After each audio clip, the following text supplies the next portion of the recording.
Aujourd'hui, en maîtrise de la langue, deux parties. Une partie révision sur le présent en conjugaison et une deuxième partie au bas de ce document en grammaire, donc des activités autour du groupe nominaux, donc adjectif et complément du nom plutôt pour les CM en bas. Donc, je commence tout de suite par expliquer ce qu'il y a à faire en conjugaison. Bien entendu, je vous ai remis la note qu'il est possible de s'aider du livret de dictée pour revoir les terminaisons du présent ou de la carte mentale. Ça, c'est impératif. Je vous rappelle que la carte mentale est disponible dans le Google Drive. Je vous rappelle sa structure. D'un côté, on a les verbes du premier groupe qui sont représentés ici. Et ensuite, à gauche, vous avez les autres verbes à connaître. Je fais un petit zoom sur les erreurs rencontrées. Exemple du verbe distinguer où le U disparaît. Vous aimez bien oublier le U dans la conjugaison. Même chose avec les verbes en G, vous aimez bien oublier le E avec nous. Du coup, ça fait nous nagons au lieu de nous nageons. Et enfin, attention avec les verbes en IE, puisque les conjugaisons sont particulières. Alors, certaines conjugaisons, on tolère je paye, par exemple, YE, mais l'usage veut qu'on utilise plutôt IE en terminaison. Et enfin, en haut, que j'allais oublier, c'est cédille pour faire nous comment qu'on. Donc ça, c'était pour le premier groupe. Ensuite, du côté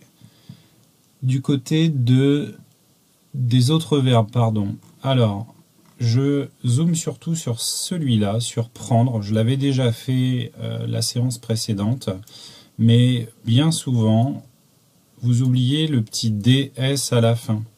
Ce qui fait que du coup, la conjugaison n'est pas bonne. Après, pour le reste, pas de problème. Attention à ne pas oublier les X avec vouloir et pouvoir. Et autrement, bon courage à vous pour la suite des exercices. En première partie, on vous donne des verbes à l'infinitif entre parenthèses. Il faut les conjuguer dans la phrase qui vous est proposée. Alors le petit mot magique, c'est aujourd'hui, c'est maintenant. Maintenant, tu veux un vélo. Donc, après, vous écrivez. Je vous conseille, à chaque fois que vous avez terminé un exercice, de mettre en couleur vos verbes. Pas pour décorer ce que vous faites, mais pour revoir vos terminaisons les unes après les autres. D'accord ? Parce qu'au début, on est peut-être consciencieux et au fur et à mesure, on perd un peu le fil et c'est comme ça qu'on fait des erreurs. Ensuite, deuxième activité. Donc, je vous propose une triple transposition. Réécris le texte en commençant par les randonneurs, puis nous et enfin tu.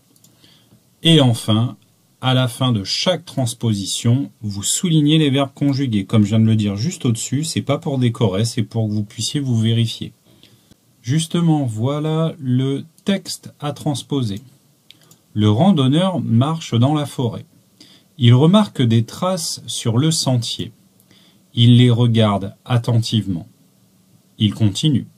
Donc ça, c'est la partie CE2. Si les CE2, vous voulez faire l'autre partie, vous pouvez.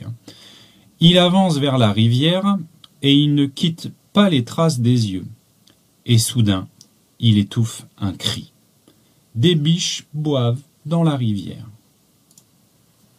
C'est le genre de spectacle qu'on aimerait bien voir en ce moment. Alors, première transposition, donc je change mon sujet et je le remplace par les randonneurs. Les randonneurs marchent dans la forêt. Ils remarquent des traces sur le sentier. Donc là, vous voyez, je viens de lire les deux premières phrases en les transposant avec les randonneurs. Quand on écoute, on n'entend aucun changement, sauf que vous pouvez voir que les randonneurs, c'est du pluriel, donc il y a des modifications à faire dans ces phrases-là. Ensuite, une deuxième transposition avec nous. Nous marchons dans la forêt. Nous remarquons des traces sur le sentier. Et ainsi de suite, et ainsi de suite. Donc là, on entend bien les changements, pas de problème. Et enfin, avec tu, donc au lieu que ce soit les randonneurs marchent dans la forêt, ça devient tu marches dans la forêt. Même chose, on n'entend pas le changement du verbe, donc il faudra bien veiller à choisir la bonne terminaison. Donc je termine avec la grammaire. Première petite activité. Recopie les groupes nominaux dans le tableau en les mettant au pluriel. Ça veut dire que tous les groupes nominaux qui sont ici sont au singulier. Et le but du jeu, les transformer au pluriel pour les mettre dans la bonne catégorie. Un conte drôle, donc on va faire le premier ensemble, un conte drôle. Donc il faut que je le transforme au pluriel. Un conte drôle, donc s'il y en a un, maintenant il y en a plusieurs, et on dit un, donc c'est masculin, ça va devenir des contes drôles. Voilà. Et je passe au suivant. Alors ce que vous pouvez faire aussi, c'est les couper et les coller en dessous pour ensuite les modifier. Bon, après ça, c'est vous qui voyez, vous faites comme vous le sentez. Donc voilà pour la première activité. N'oubliez pas vraiment de les mettre au pluriel et après de les catégoriser dans la bonne colonne. Ensuite, un peu d'invention. Invente des groupes nominaux avec les adjectifs suivants et classe-les suivant leur genre et leur nombre. Attention aux accords si le nom que tu utilises est au féminin ou au pluriel. Exemple, magique, je vais dire des baguettes magiques. Alors des baguettes magiques, bien entendu, je vais le ranger en féminin et en pluriel, puisque c'est des baguettes magiques. Donc je prends magique, je le mets ici, voilà. Alors moi c'est des baguettes magiques. J'oublie pas, puisqu'on m'a dit attention, j'oublie pas, et regardez l'ordinateur me le dit, j'oublie pas de mettre le S ici. Et je passe au suivant. Donc vous voyez, vous avez plusieurs adjectifs qu'il faut utiliser dans un groupe nominal de votre choix. Et attention, c'est un adjectif par groupe nominal. Ne me faites pas un groupe nominal avec 3 adjectifs.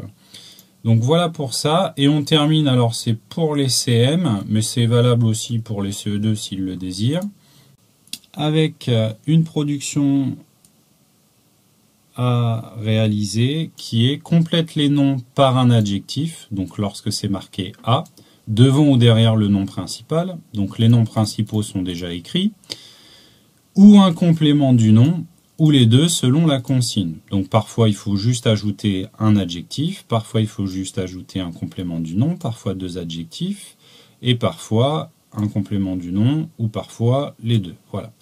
Donc un manteau, je peux dire un manteau rouge, un manteau chaud, et ainsi de suite, et ainsi de suite. Ça, après, c'est à vous de voir. Quand vous avez terminé, vous pouvez m'envoyer vos productions, et puis bien sûr, je vous les corrigerai. Bon courage à vous!